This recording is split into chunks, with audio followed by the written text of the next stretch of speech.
Turning to a story about safety. The Republican governor of Florida, Ron DeSantis, has been undercutting established safety rules in his state for some time. He's attacked vaccines and CDC safety measures, and he's had these political clashes over all of these chosen fights. He even demanded a special legislative session to try to block federally approved vaccine requirements. The news tonight? Well, now he says he wants to make Florida a kind of a haven for public sector workers who are anti-vaxxers, specifically police. Now, this goes beyond stupidity or political posturing. I want to be very clear about what we know. As policy, what he's doing is specifically very anti-police and will encourage policies and conduct that makes it more likely police will get hurt or die in the line of duty. And here's why.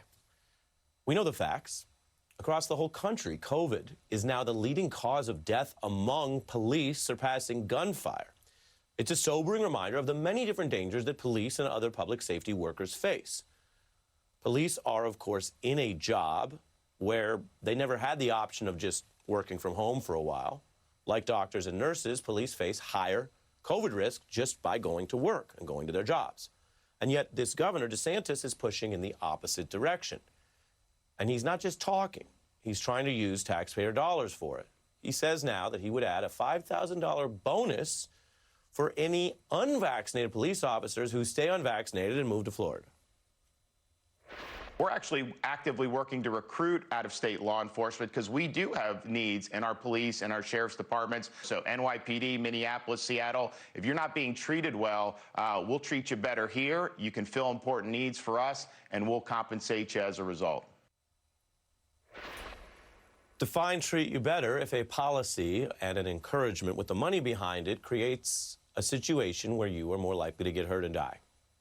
Florida has lost 58,000 residents to COVID, and it's lagged behind other states that have not adopted DeSantis policies. Big picture, the U.S. military requires many types of vaccinations, including COVID, and police forces understandably have many rules for officers to follow. This is not, to put it lightly, the perfect profession for a person who wants to buck government rules in general, or discipline or order, or sort of doesn't like being micromanaged.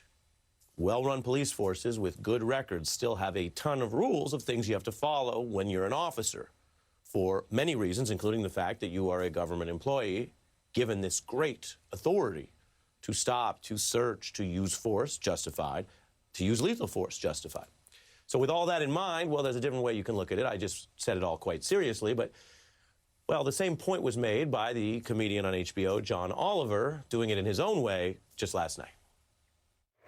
The constant refrain we hear from cops every time they kill an unarmed black person is they should have complied with commands. But that only seems to work one way. Because when officers are asked to follow simple rules or face consequences, a not insignificant amount of them flip their. If an officer wants to quit over this, let them. Let the individuals who clearly don't care about public safety stop being in charge of public safety. That's one take. We'll